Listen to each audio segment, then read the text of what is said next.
Nigeria is now ranked the fourth most terrorized country in the world. We moved from 6th place up to 4, meaning things are getting worse, not better. But here is the shocking part. A security expert is saying we are actually winning the war. So, what is really going on? Are we progressing or just being told a different story?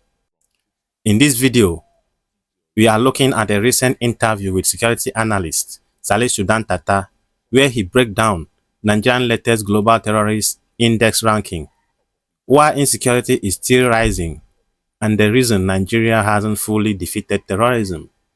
This is deep and honestly a bit controversial. But before we go further, let's take a second to like this video, subscribe to this channel, and turn on notification so you don't miss important political updates and the latest gist shaping our country. Thanks for your support. Now let's get into it. Alright, let's break this down step by step.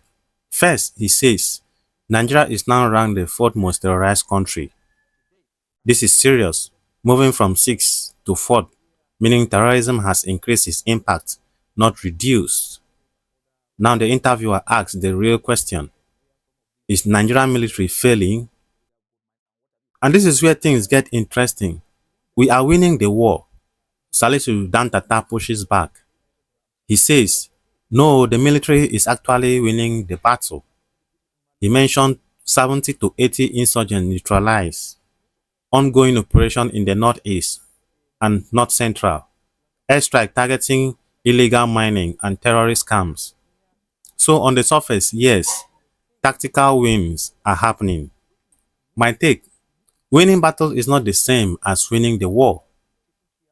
The real problems beyond combat. This is where the conversation becomes deeper. He referenced a military expert who said, to truly win, Nigeria must go beyond combat operations, meaning 1. Intelligence gathering, 2.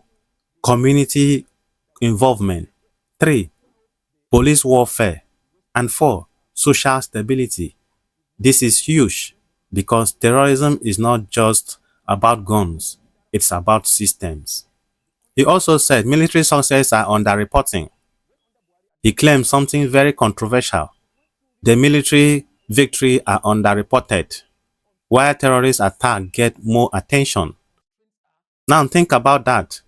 When soldiers win, quiet news. When terrorists attack, breaking headlines. That creates a perception problem.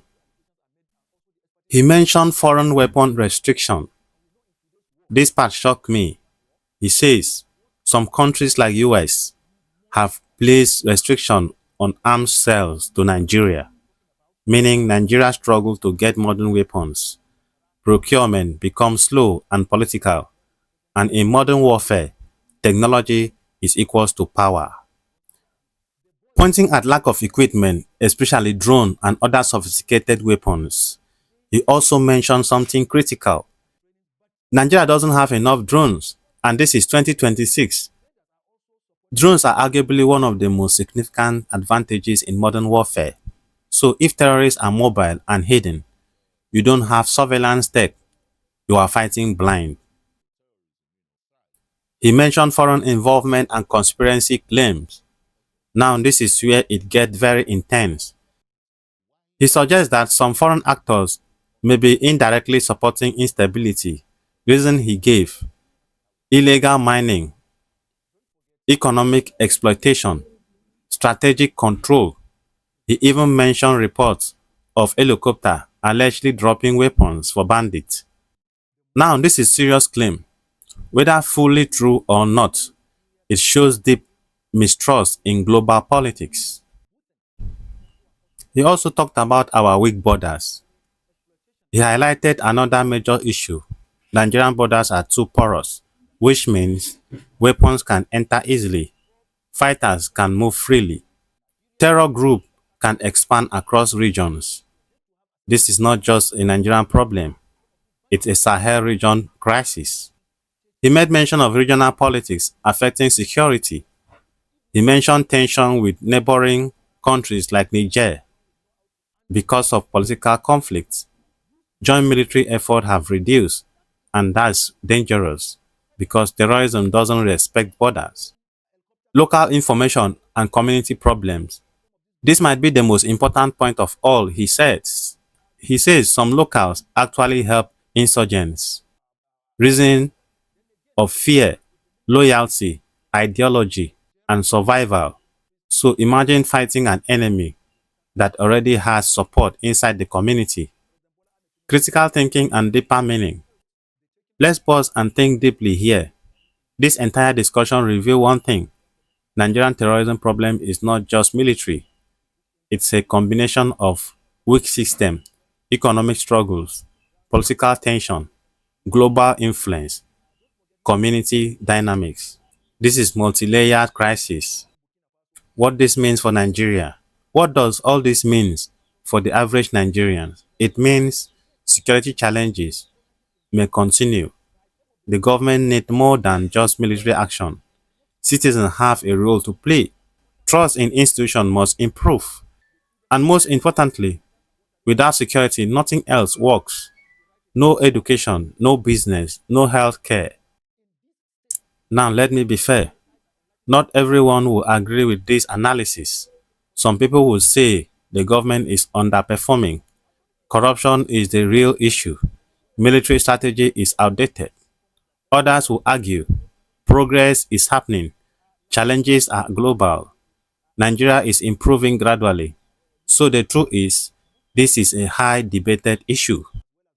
Personally, I think both sides have valid points. Yes, the military is making effort, but at the same time, if Nigeria is still ranked fourth globally, then clearly something is not working fully. This is not a small issue. This is about the future stability of the country. So here is the big question. Are we actually winning the war or just winning battles while losing the big picture? I want to hear from you. Do you think Nigeria is making progress or do you think the situation is getting worse? Drop your thought in the comments. And if you found this breakdown helpful, like this video, subscribe to this channel, share this with someone who needs to see it because these are conversations we need to have. I will see you in the next one. Even getting some of their AK-47 and other weapons. So what we need to do, it is a collective effort because without security, there can be education, there can be anything whatsoever, including even healthcare and others. Therefore, some of the inhabitants of these areas, they need to play their roles as bona fide Nigerians because as enshrined in the Constitution, we are all citizen police. Yeah, very good. In just a minute, I mean, the U.S. Involvement in Nigeria to help fight terrorism and insecurity generally seems to be slow in coming. Don't forget, they emphasized and spelled it out clearly. Their involvement is on intelligence gathering, training, capacitation, and others, not majorly for joint combat operations. And that is why in some places you cannot find them because, you know, our security forces are well trained in NDA, depot, police academy, and also others. The moment you give them 80% accessibility, you have sold your sovereignty, you have sold your birthright, then your security as a nation is also jeopardized. And you know the controversies that accompanied even the approval of American soldiers to assist in the fight against these non-state actors. Some clergy said, no, it has particular hatred because Trump had pronounced Christian genocide, which was wrongly perceived by Trump that there was Christian genocide and what have you. So a lot of these controversies also made the Bola Ahmed Tinubu administration to be cautious. Be it as it may, I think I cited them training combined security forces drawn from Army, Air Force, police, and others at the Sheraton Hotel and towards now Abuja Intercontinental Hotel last week. Don't give out such information. No, it was just a training. It was just a training where right. It was done in the hall. So it's not a kind of intel. Okay. Yes. Thank you so very much with your knowledge all the time on security issues. Salisu Dantata is security